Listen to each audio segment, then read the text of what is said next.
This conversation about the WNBA and one of its shining stars, the shooting star that only happens once in a while, Caitlin Clark, who is a phenomenal player, she just wants to play basketball. And this conversation has reached levels that stray so far away from the sport. And I feel like it is our responsibility now to recenter it. Our shows have a choice to on whether deciding what we give airtime to and what we don't.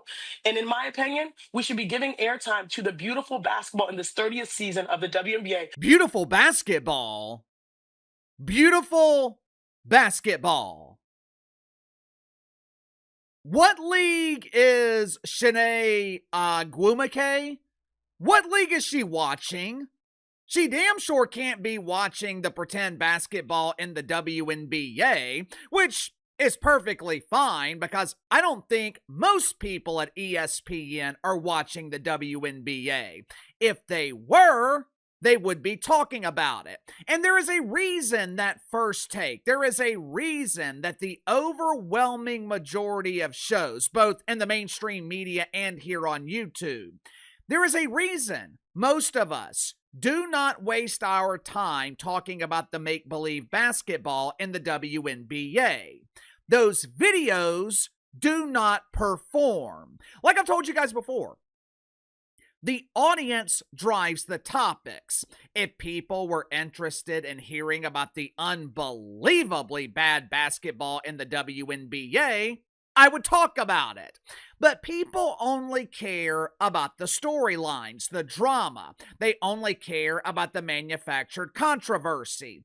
And one of the problems when your league is built on manufactured controversy, there always comes a point when someone takes it too far. And that is exactly what happened yesterday with Nancy Armour from USA Today. You guys remember Nancy Armour, right? I know it's been quite a while since we have talked about Nancy Armour here on the channel. As you can see here, Nancy was recently photographed showcasing her Bumble profile to the lonely men on Reddit. Woke white woman looking for lonely man who acts feminine. Nancy Armour is a longtime columnist at USA Today.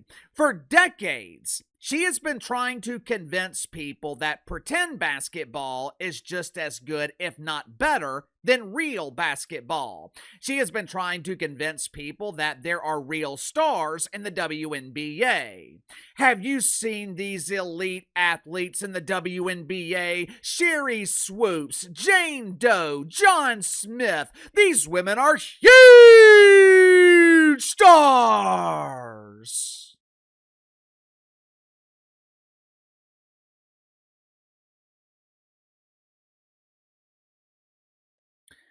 Now that the WNBA has a real star, matter of fact, if you include Sophie Cunningham, the WNBA now has two marketable mainstream stars. Now, with that being the case, you would think Nancy Armour would be ecstatic. You would think that Nancy Armour would be telling her lovely grandchildren about the amazing duo of stars in the WNBA, and she wouldn't have to feel guilty about it because it would no longer be a lie.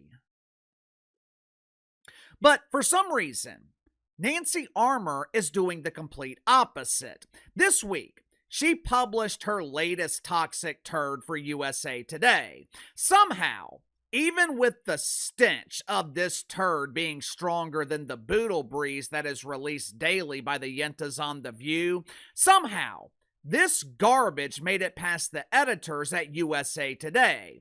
According to the woke granny, there is a white Christian nationalist element to Caitlin Clark's fan base, and this is so dangerous. The WNBA consists of strong, beautiful black queens, and many of them identify with the other Q in LGBTQ. Every time Caitlin Clark complains, her racist fan base views her as an innocent white girl that needs to be saved.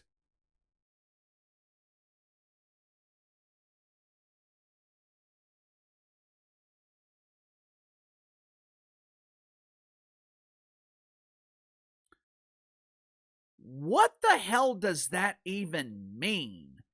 If I'm understanding Nancy Armour correctly, every time Caitlin Clark argues with WNBA officials, she puts the lives in danger of the opposing players? Does that make sense to you? Then, Granny Nancy took it a step further by attempting to associate Caitlin Clark with Emmett Till. Check it out for yourself. This toxic turd was bad enough, but you know what makes this even worse? Yesterday, there was immense backlash on social media, and the backlash, it wasn't just coming from normal people. It wasn't just coming from the Caitlin Clark fan base, which does have a tendency to over-exaggerate. Nancy Armour was also being criticized by deacons at Woke United Methodist. This polished turd from USA Today, it was universally hated by everyone. Instead of apologizing, instead of admitting that she made a mistake. Hey friends, I'm so sorry. I was so blinded by my white guilt that I did not realize I was guilty of my inherent racism. Oopsie!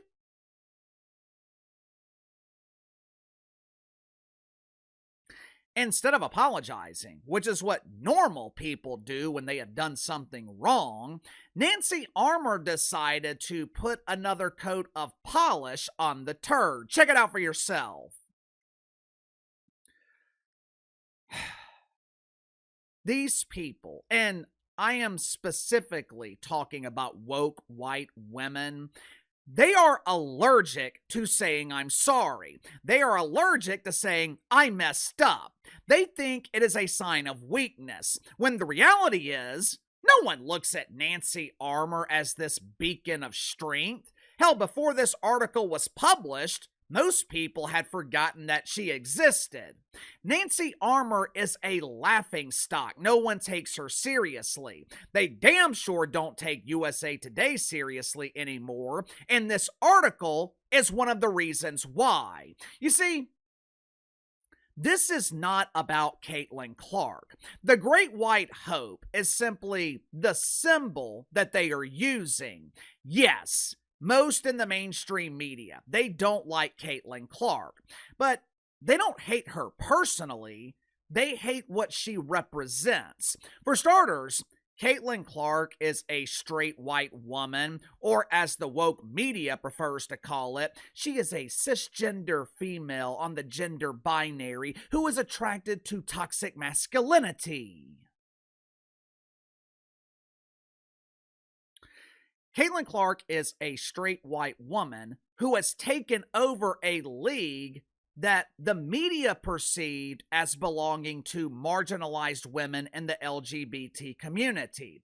Along with Caitlin Clark came her fan base, which is the true source of the media's anger. Again, this hatred, this disdain, it is not about Caitlin Clark, it's about you. The woke media hates you. Woke white women damn sure don't like you.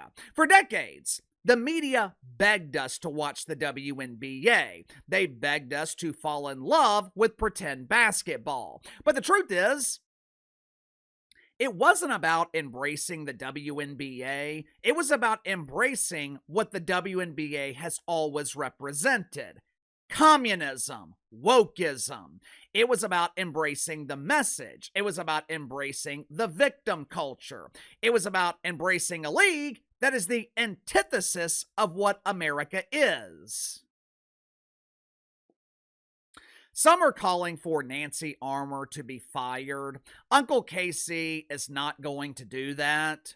Why not? This article was divisive. It was intentional. It was the opposite of journalism. Nancy Armour deserves to lose her job.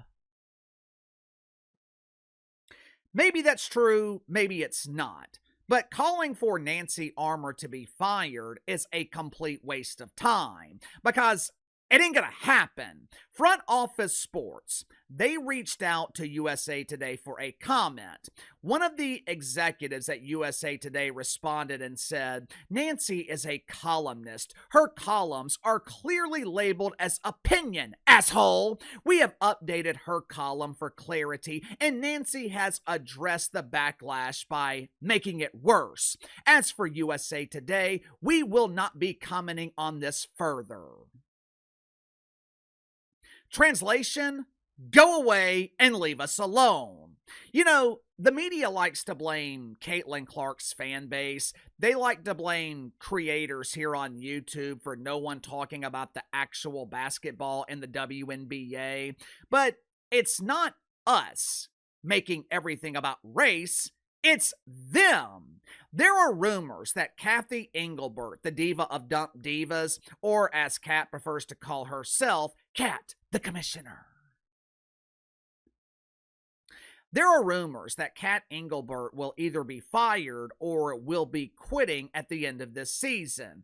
Either way, she's gone. Earlier this morning, ESPN published a lengthy article insinuating why Cathy Engelbert is not the right commissioner for the WNBA. Now, ESPN did give her credit for setting the WNBA up financially, which is credit I don't think she deserves. Cathy Engelbert didn't set up the WNBA financially. Adam Silver did when he essentially forced the networks to take the WNBA and the NBA's TV deal for their broadcast rights. Adam Silver obviously had help from Caitlin Clark. Cathy Engelbert had very little, if nothing, to do with it. Unfortunately for Kat, she is going to take the blame. She is going to lose her job because of how unbelievably bad, and I'm talking about from a PR perspective, how unbelievably bad the WNBA is right now. And look, there is no denying the fact that Cathy Engelbert, not a leader. But with the WNBA, I don't know if anyone could lead this league or save the league. Hell, David Stern ran it for decades, and they still couldn't generate a single peso in profit. The WNBA is damn near impossible to lead. Why? Because you have a league of women who believe they are bosses instead of employees. Right now, my daughter is at the age where she is seeking her independence. She'll be 18 in September. She has just enough knowledge, just enough life experience to think she knows what she's doing. She's at the age where her and her mother aren't really getting along, constantly arguing. Of course, I'm stuck in the middle. I hear her complain about her mother complain about her. The other day, my wife was venting to me. Recently, my daughter had her wisdom teeth pulled. Several weeks later, she developed an infection. Dentist gave her antibiotics. She wasn't taking them like she was supposed to. My wife was constantly reminding her to take the medicine, which only made the arguments worse. My wife is venting about it to me, and I just stop her. Why are you reminding her to take medicine? She's 17, almost 18 years old. She knows how to read. She can read the prescription. She can take the medicine. If she doesn't, the infection will return. Her mouth will get swollen again, and she'll look like a chipmunk. When she goes back to the dentist to take care of it, we ain't paying for it. She will pay for it because that's the only way she will learn. I said, you guys argue because she wants her independence. She wants to be the boss, and you won't let go. You want to be the boss too. And anytime you have two bosses, there will always be conflict. That is essentially what is happening in the WNBA. You have a league full of entitled women. A lot of WNBA players think they are owed something. You have a league full of employees who think they are the boss. So whether it's Cathy Engelbert, Adam Silver, a commissioner to be named later, why would they listen to the actual boss? Sound off in the comments below. I'll see you guys tomorrow.